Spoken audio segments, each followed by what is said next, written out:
Hello, welcome back to Coffee and Cartridges. Today we're going to talk about the 30 caliber Hall of Fame. All right, so I just did the 7mm Hall of Fame. Let me just tell you that was much easier, in my opinion, than this 30 caliber Hall of Fame.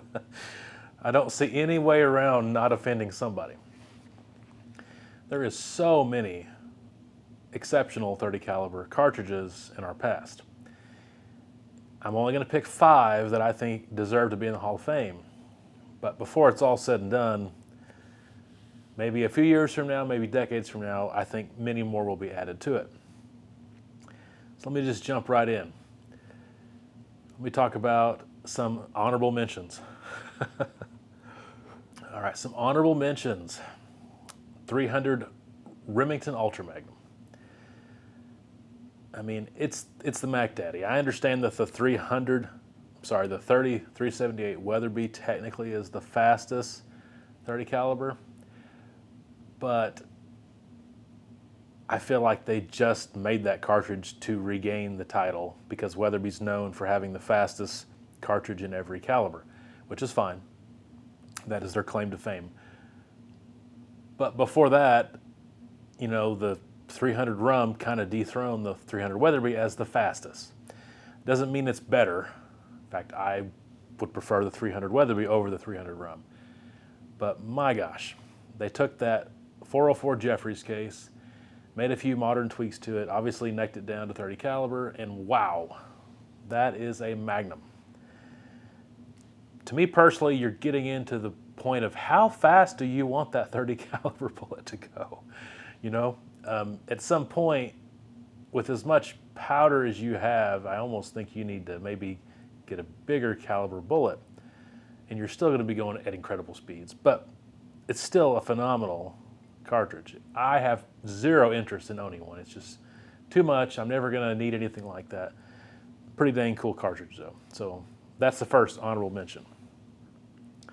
How about the 300 H&H, the 300 Holland and Holland?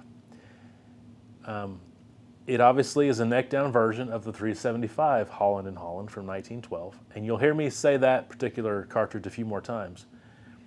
I feel like other cartridges just kind of took the 300 H&H and just made it better, and yet they were also the children of that original 375 H&H. So a couple on my Hall of Fame list really just did it better. Did what the 300 H&H did better. But man, what a classic cartridge from years ago.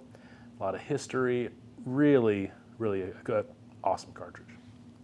How about the 300 Savage? I was tempted to put this in the Hall of Fame, and maybe it deserves it. In my opinion, the 300 Savage is the first modern cartridge design. And that's kind of ironic because it's from 1920.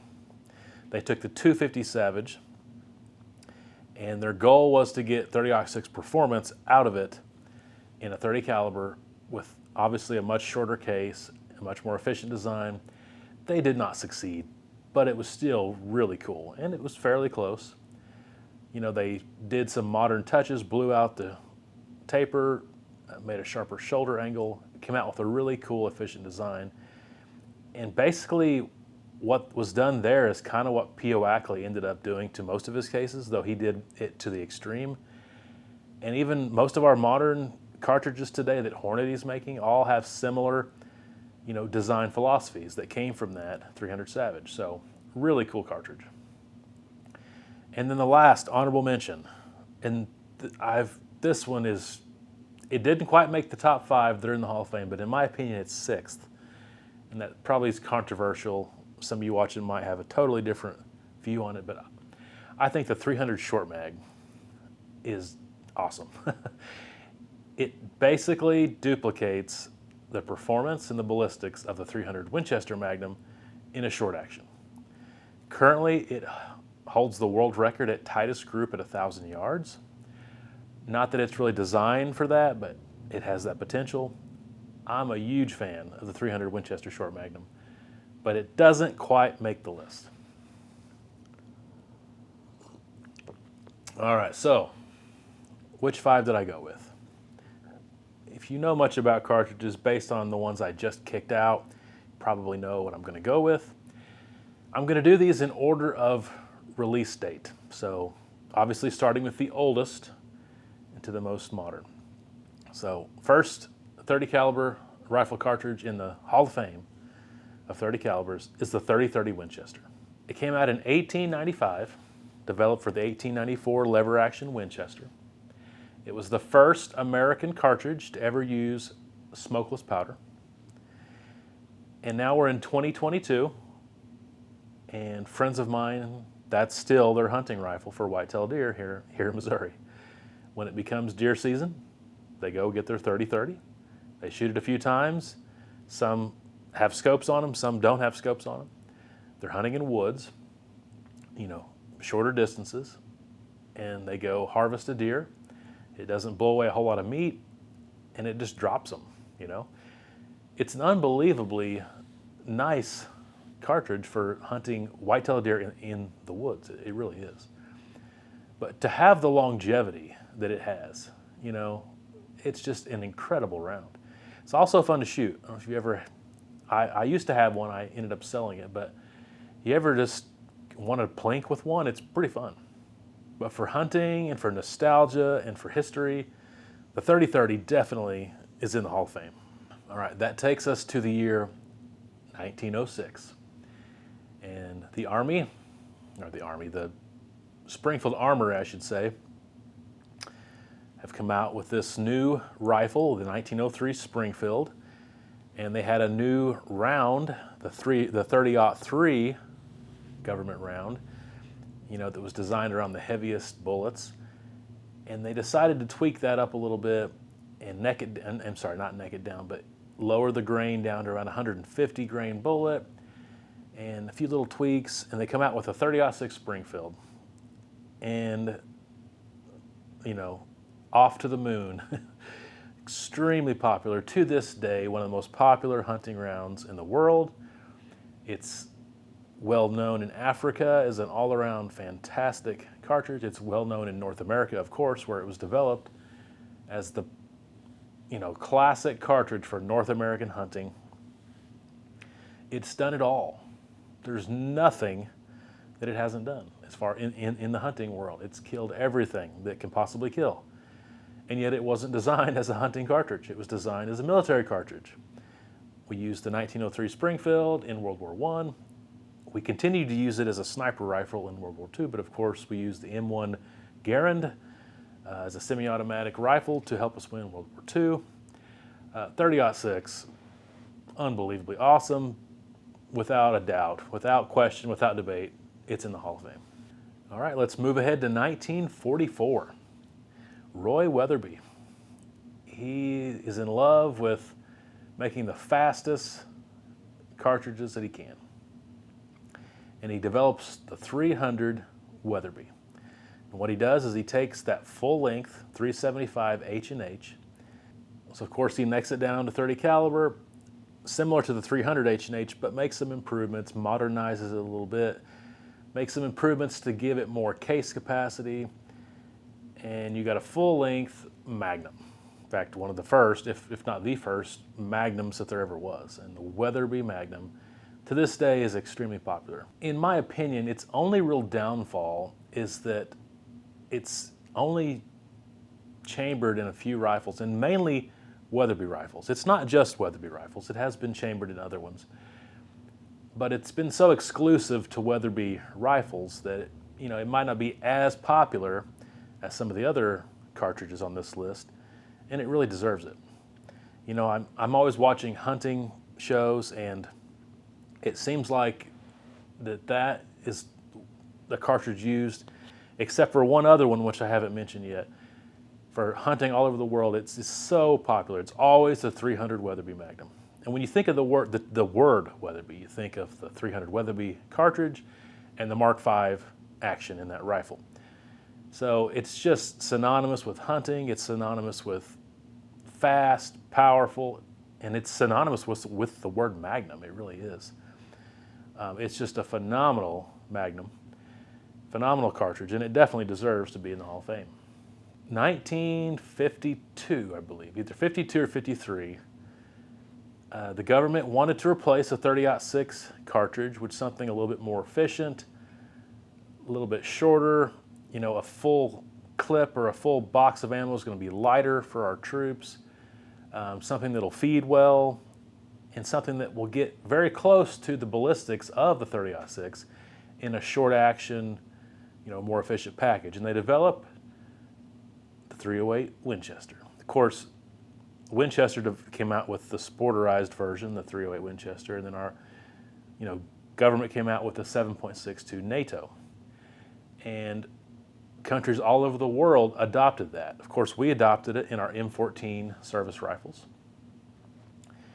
And it's a phenomenal round. And even to this day, if I go to Bass Pro right now, I guarantee you I can find as much 308 as I want because it's that popular. It's by far the most popular 30 caliber in the world today. It's even surpassed the 30-06. It's extremely popular. Of course, it's popular for military use, for hunting use, for F-class, for long-range target shooting. It's my personal number one caliber that I use for whitetail deer hunting. I just love the 308. It's in any field that it's been in, it has had success. It's huge, popular cartridge for bolt-action rifles, but it's also very popular in the AR-10 platform. So sky's the limit, extreme availability, extreme popularity, awesome efficiency, awesome case. And just look at its children, the 243, the 7mm 08, the 260, it's just phenomenal. The 338 Federal, that case is like gold. Any caliber you put with the case is going to be fantastic. 308 definitely deserves to be in the Hall of Fame. And the final entry into the 30 caliber Hall of Fame, 1963. It was kind of a rough time for Winchester. They were in the process of making some bad moves where they were going to cheapen the Model 70 rifle to be more similar to the Model 700, which was becoming extremely popular as a push-feed bolt-action rifle. And so as they're making some bad changes that their customers would not like, they're also looking at that cartridge that Remington came out with in 1962, the 7mm Remington Magnum, and it's taken off too. So not only is that action becoming extremely popular, but that cartridge is, and they want to have an alternative. They want to have something to combat that brand new 7mm Remington Magnum, and they come out with, in 1963, the 300 Winchester Magnum. And even though they were making some bad choices at the time as far as their rifles, they made a phenomenal choice as far as that cartridge. I said there's only one cartridge that I hear talked about more throughout the world when it comes to hunting shows than the 300 Weatherby, and that's a 300 Winchester Magnum. I think it's, in our modern day, it's probably surpassed the 30-06 for hunting throughout the world and just popularity. And on these hunting shows, it's probably the number one.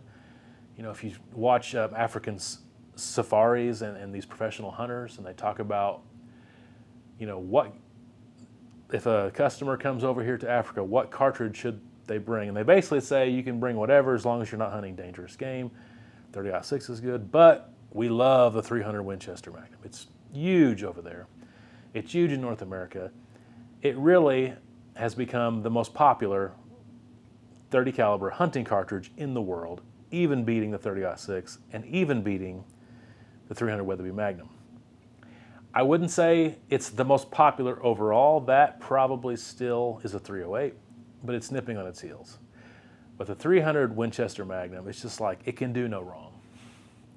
It's just overall extremely popular, well received. It's hard to say anything bad about it. It's just a phenomenal round. It's had sniper use in the military. Of course, it's awesome for hunting, and in reality, it's like the maximum you can possibly get out of a standard long action. It's like, can you get any more out of just a standard long action without going to the Magnum action? It's like, man. So As you know, the 300 Winchester Magnum is also based off the 375 H&H, just like the Weatherby, but it's a little shorter, not quite as powerful, a little bit less powder. It's not the full-length action, or the full-length case, I should say. It's necked down a little bit. It is longer, though. If the 338 Winchester Magnum, very popular, came out a few years before, and this was kind of based off of that, but it's actually a little bit longer and has a little bit more powder capacity than the 338. So it's just a phenomenal hunting round, phenomenal hunting cartridge. Definitely deserves to be in the Hall of Fame.